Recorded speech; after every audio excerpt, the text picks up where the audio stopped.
Assalamualaikum warahmatullahi wabarakatuh. Perkenalkan, saya Dwi Adi Purnama, dosen dari Manajemen Rekayasa dan juga mengajar di Teknik Industri Fakultas Teknologi Industri Universitas Islam Indonesia dengan NIDN 0521079601. Pada kesempatan kali ini saya akan menyampaikan materi micro teaching dari mata kuliah Analitika Data, di mana mata kuliah Analitika Data ini merupakan mata kuliah yang diambil di program studi manajemen rekayasa maupun di teknik industri, serta di semester ganjil di semester 5. Kemudian mata kuliah Analitika Data ini juga memiliki mata kuliah prasyarat, yaitu Sistem Manajemen Basis Data. Jadi setelah mahasiswa mengambil mata kuliah prasyarat di semester 3 ataupun 4, di semester 5-nya dapat mengambil mata kuliah wajib ini, yaitu Analitika Data. Kemudian Analitika Data ini juga sesuai dengan bidang keahlian saya, yaitu pengembangan produk berbasis data mining atau berbasis penambangan data. Selaras dengan keilmuan saya, serta juga sudah pernah saya ajarkan dalam perkuliahan di semester 5 untuk mata kuliah Analitika Data, atau yang tadinya bernama Analisis Keputusan dan Data Mining di kurikulum sebelumnya. Seperti itu. Kemudian dalam mata kuliah Analitika Data ini, metode pembelajarannya yaitu melalui project based learning, yaitu di mana mahasiswa akan diberikan materi di kelas, kemudian ada juga praktikum, dan juga di akhir sesi nanti mereka akan diberikan big project terkait dengan ilmu yang sudah diperoleh dalam mata kuliah ini. Kemudian mereka akan berkelompok mengerjakan suatu studi kasus untuk mengerjakan metode-metode yang sudah diajari dalam mata kuliah ini. Di akhir pertemuan akan ada presentasi dan juga pengumpulan laporan big project.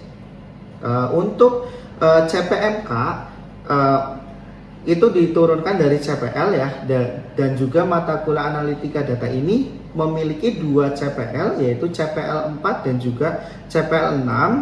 Nah, di sini ada di jurusan di program studi teknik industri. Untuk CPL 04 yaitu kemampuan untuk merancang dan juga melakukan eksperimen atau di laboratorium dan juga secara lapangan, serta menganalisis dan juga pengambilan keputusan ke teknik industrian. Kemudian untuk CPL 6, mahasiswa mampu untuk menerapkan suatu metode dan juga menerapkan keterampilan dan juga peralatan teknik industri yang diperlukan untuk meningkatkan produktivitas berbasis data.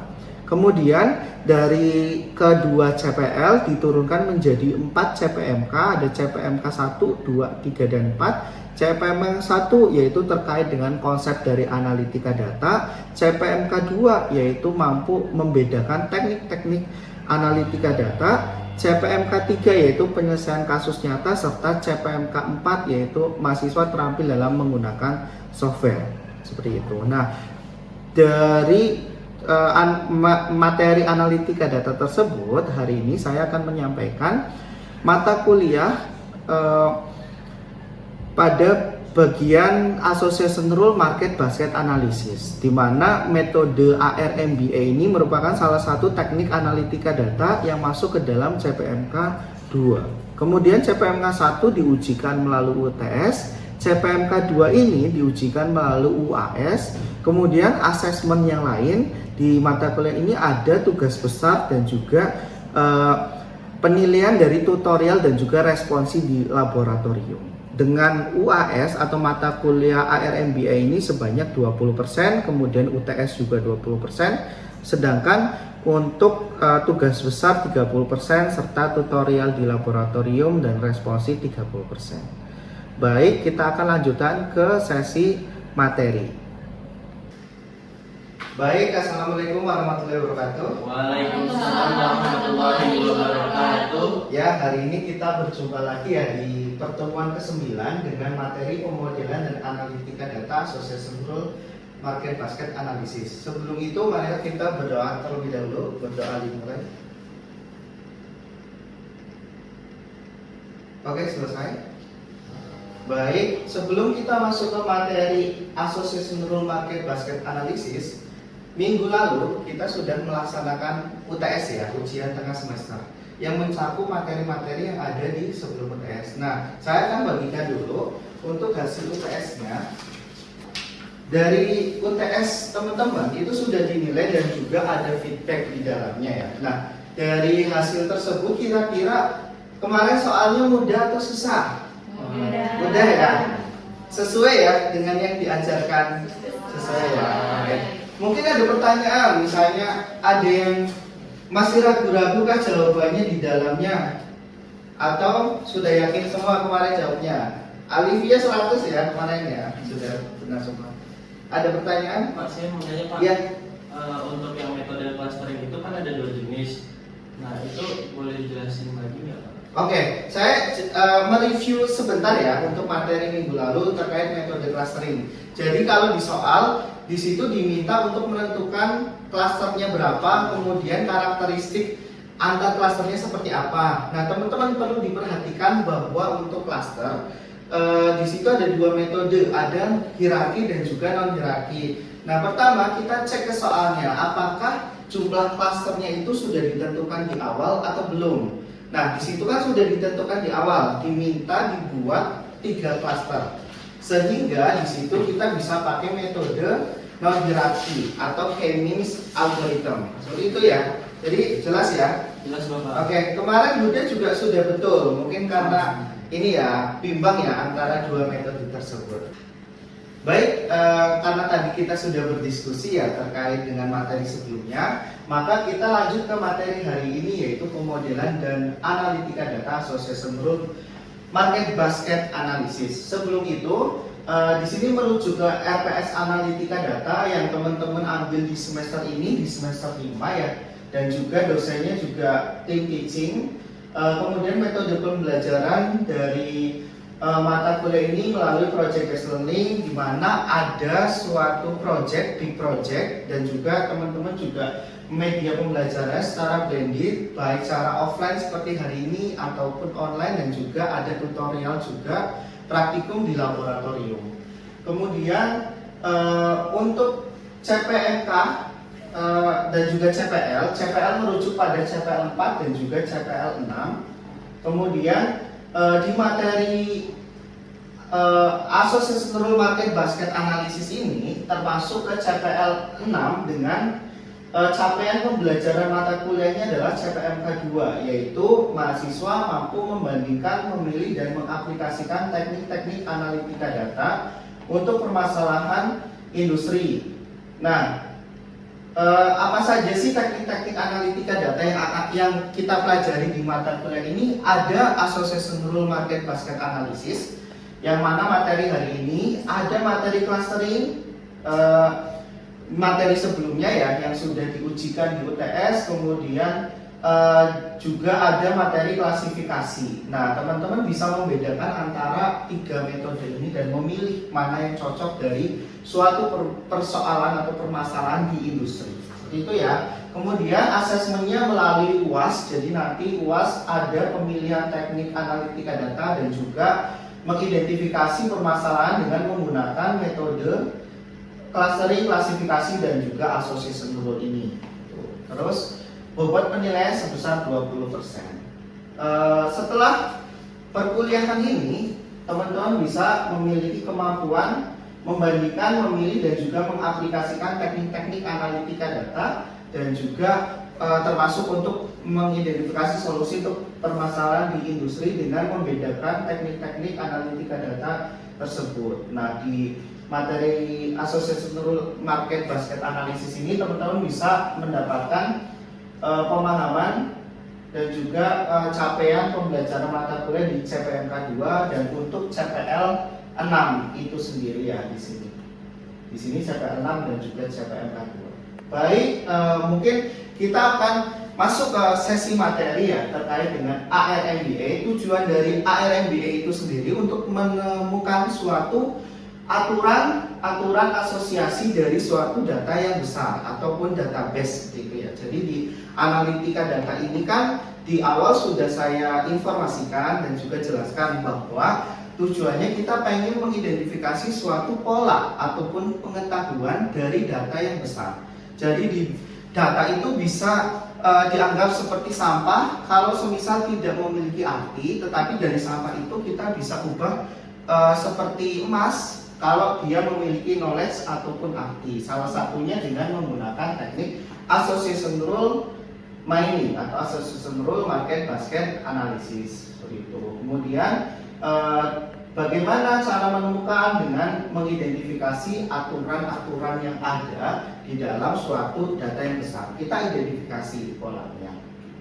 Kemudian cara kerjanya bagaimana? Cara kerjanya yaitu kita mengidentifikasi mana atribut atau variabel yang muncul bersamaan di dalam suatu transaksi. Dan juga ini salah satu aplikasinya yaitu kalau teman-teman ingat ketika membeli barang di suatu market, Indomaret misalnya atau Alfamart, apa yang didapatkan setelah membeli? Coba. Ada penawaran-penawaran. Penawaran-penawaran. Kemudian ketika membeli juga diberikan struk transaksi ya. Nah, dari struk transaksi itu kita bisa tahu Alivia misalnya ya, ketika berbelanja di Indomaret itu membeli aqua dan roti misalnya ya. Dari pola transaksi itu kita bisa identifikasi kecenderungan konsumen itu membeli apa dan apa. Jadi di sini ya menentukan atribut mana yang dibeli bersamaan, yang mana berguna untuk menentukan strategi bisnis seperti misalnya desain katalog untuk item-item yang terbeli bersamaan, atau menata layout. Misalnya Alivia membeli roti dan juga aqua, berarti kita bisa tata layoutnya itu berdekatan agar konsumen lebih tertarik dan juga lebih mudah dalam mencari item yang ingin dibeli. Contohnya seperti itu ya. Kemudian merancang pemasaran ataupun promosi. Jadi misalnya kita akan memberikan diskon. Dua produk kita bisa banding, ataupun misalnya untuk produk yang kurang laku, misalnya kita bisa banding dengan produk yang terlaris. Itu juga bisa.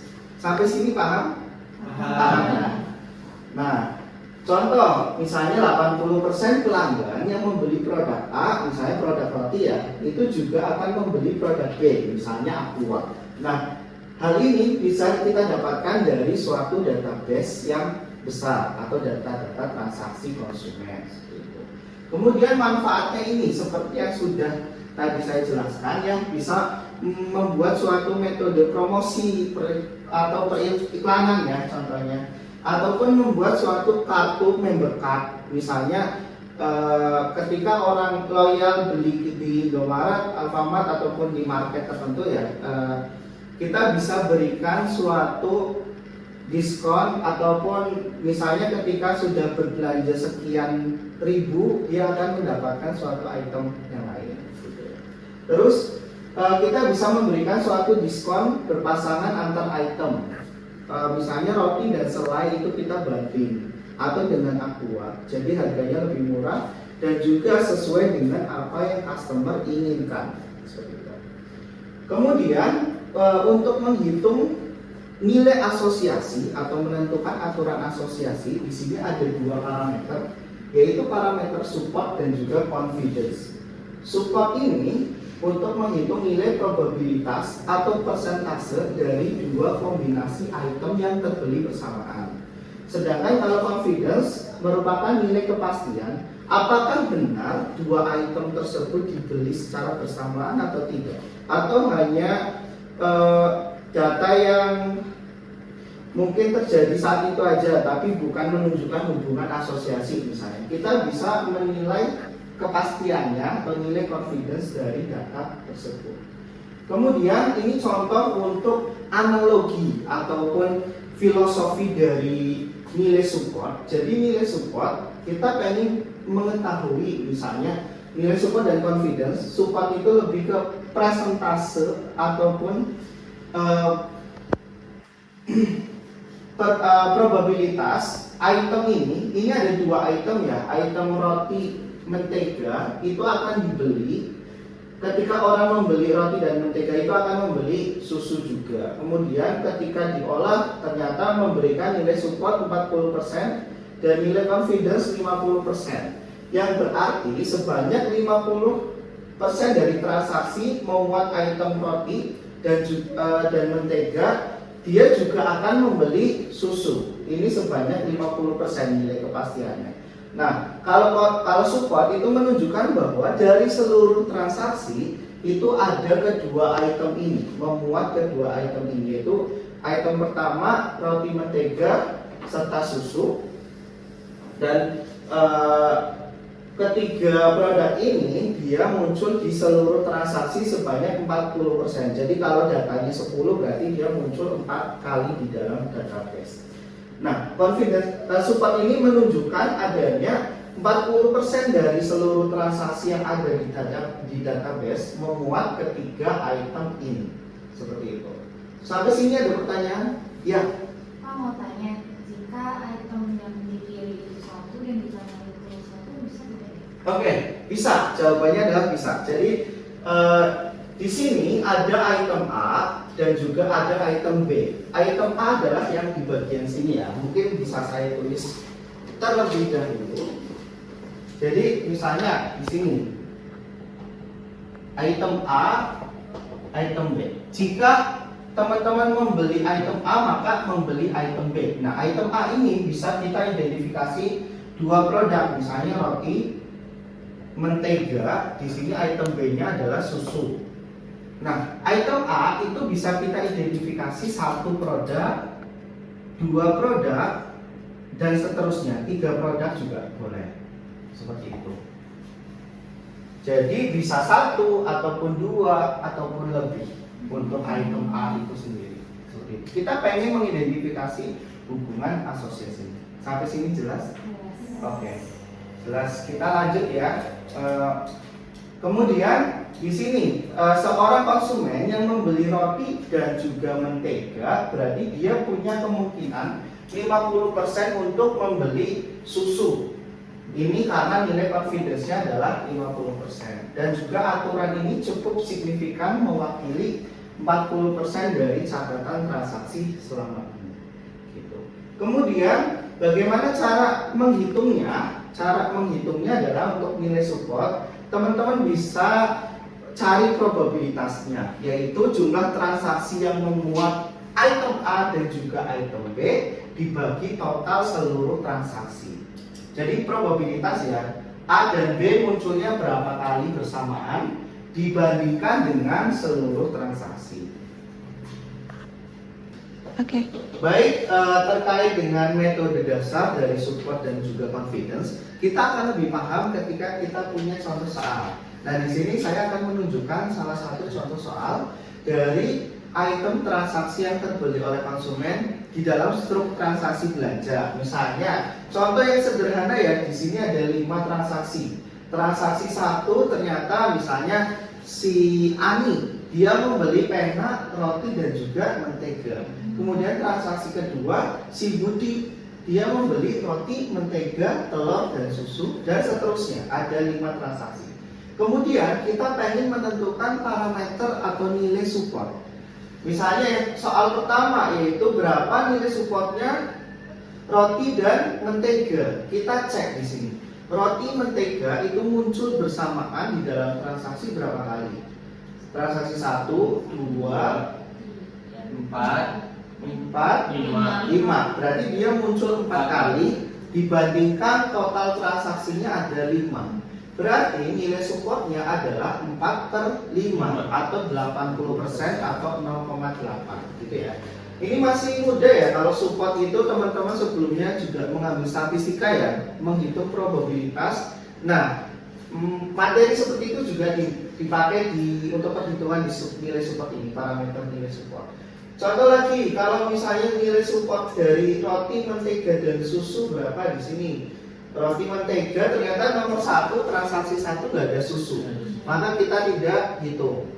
Roti mentega susu transaksi 2 muncul. Kemudian 3, 4 nggak ada ya, ini kurang susu. Nomor 5 susu ada. Maka nilai supportnya adalah 2 per nomor transaksi, 2 per 5 atau 40%. Ya. Baik, itu untuk parameter support. Kita lanjut ke parameter yang kedua, yaitu parameter confidence. Nilai confidence ini menunjukkan kita ingin mencari apakah benar item A dan B itu terbeli bersamaan. Cara menghitungnya adalah nilai support atau probabilitas A dan B itu muncul dibagi dengan probabilitas A. Maksudnya gini, apakah benar ketika orang membeli produk A itu akan membeli produk B gitu. Contohnya misalnya probabilitas A itu di dalam seluruh transaksi adalah misalnya munculnya sebanyak 2 per 5 misalnya, artinya 40%. Dari kemunculan 2 transaksi itu ternyata selalu bareng B. Artinya adalah A dan B itu nilai confidence-nya 100%. Jadi ketika muncul A itu pasti muncul B, seperti itu. Jadi kita cara membandingkan adalah nilai support A dan B dibagi nilai probabilitas dari A atau tingkat kemunculan A. Nah, contoh di sini untuk telur, susu, dan juga roti mentega. Nah, kita misalnya sebelumnya kita sudah tahu bahwa keempat transaksi ini muncul bersamaannya adalah 40%. Kemudian probabilitas A berapa? Di sini nilai telur dan susu itu muncul atau memiliki probabilitas 60%. Berarti confidence-nya adalah 40% dibagi 60% atau 66,67%. Artinya si telur dan susu itu muncul sebanyak misalnya 3 kali di dalam transaksi. Dari 3 kali ternyata 2 kali barengan roti mentega. Jadi dia semacam 2 per 3 ya. Support ini semua muncul 2 kali dibandingkan total transaksi telur dan susunya adalah 3. Jadi 2 per 3 atau 66,67%. Nah, seperti itu. Kemudian ketika kita sudah mendapatkan nilai support dan confidence, kita rujuk ke parameter yang kita tetapkan. Misalnya kita menentukan minimal supportnya 50%, minimal confidence-nya 50%. Maka dari banyaknya aturan yang kita seleksi adalah yang memiliki nilai lebih dari syarat minimum yang sudah ditetapkan. Contohnya kalau syarat minimum confidence-nya 50%, maka aturan ini dapat kita pakai untuk aturan asosiasi untuk permasalahan dari strategi marketing misalnya ya. Kita bisa pakai atau gunakan aturan tersebut. Itu ya. Ini contoh untuk menghitung nilai association tool yang lain dari tergantung ya. Ini item yang muncul bersamaan itu semua transaksi itu pasti akan dihitung ya dari suatu data. Tinggal kita cut off di minimal support sama confidence berapa yang akan digunakan. Seperti itu. Terakhir parameter yang ketiga adalah lift atau improvement ratio atau sering disebut LR, lift ratio. Tujuannya adalah mengukur seberapa penting rules tersebut itu valid ya, atau mengukur tingkat kevalidan dari suatu transaksi, dari item yang terbeli bersama dari suatu transaksi. Gitu. Apakah benar produk A itu dibeli bersamaan dengan produk B atau tidak? Seperti itu. Nah, parameter perhitungannya adalah nilai support dibagi nilai support A dan B dibagi dengan perkalian dari support A itu sendiri dikalikan dengan support B. Kemudian nilai lift ratio yang lebih dari 1 itu menunjukkan bahwa transaksi tersebut atau aturan asosiasi tersebut itu valid dan juga produk A dan B itu benar-benar terbeli secara bersamaan, gitu ya. Nah, kita lanjut ke contoh soal di sini atau latihan soal. Jadi teman-teman silahkan untuk mengerjakan soal ini. Nanti akan kita bahas bersama-sama dan juga teman-teman bisa aktif ya untuk mengerjakan soal. Di sini diketahui ada 10 transaksi item terbeli secara bersamaan ya dari transaksi konsumen. Nah, teman-teman diminta untuk mencari hubungan asosiasi. Berapa sih nilai supportnya? berapa nilai confidence-nya dari item A-nya adalah sugar and milk, dan juga item B-nya adalah coffee. Bisa dikerjakan ya.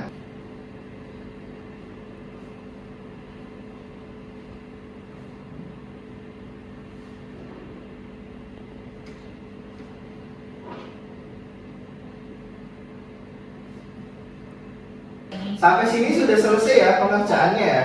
Atau bisa didiskusikan sama temennya juga hasilnya seperti apa? Bisa saling misalnya menyamakan pendapat dan seterusnya ya. Mungkin ada satu mahasiswa yang ingin menjelaskan ataupun menuliskan jawabannya di depan. Ya, Alifia boleh maju. Oke, sudah ya.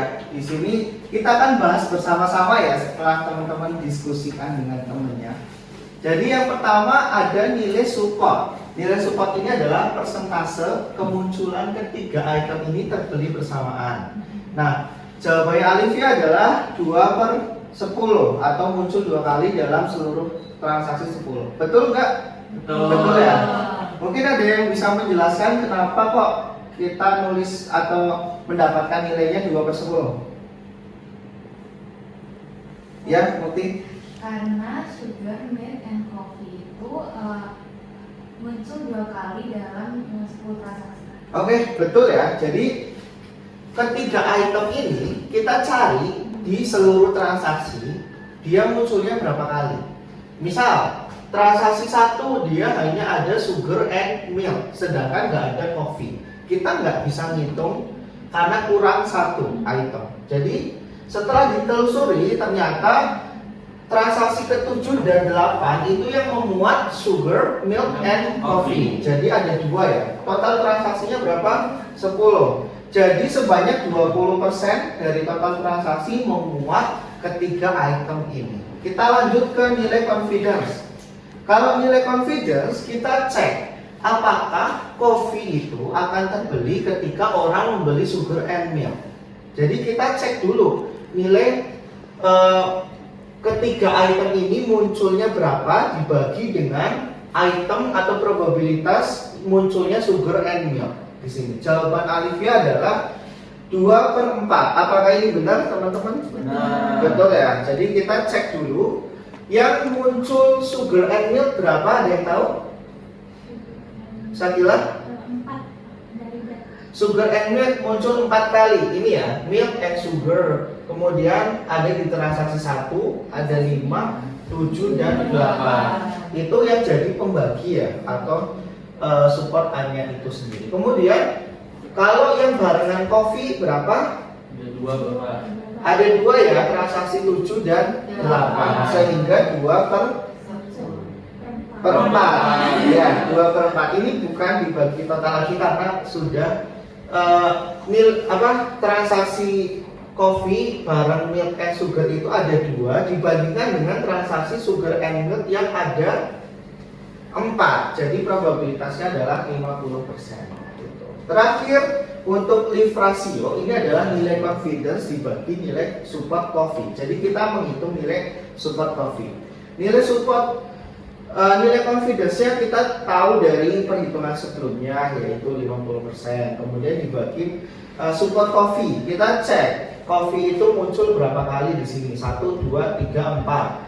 4/10. Jadi kita bisa mendapatkan nilainya 0,4 atau 1,25. Oke. Baik, untuk materi hari ini sampai di sini ya terkait dengan association rule, market basket dan analisis. Teman-teman bisa pelajari lagi dari referensi berikut dan juga referensi yang lain dari jurnal ataupun buku. Sampai sini jelas? Jelas. Ada pertanyaan? Oke, ada? Oh nggak ada. Oke, kalau nggak ada maka kita akhiri dan juga teman-teman bisa PR-nya adalah mencari kombinasi item yang lain dan juga menghitung hubungan asosiasinya. Nanti dicoba di rumah. Kita akan diskusikan lagi di minggu depan. Oke, mungkin sekian untuk materi dari saya. Terima kasih atas perhatiannya. Wassalamualaikum warahmatullahi wabarakatuh. Waalaikumsalam warahmatullahi wabarakatuh.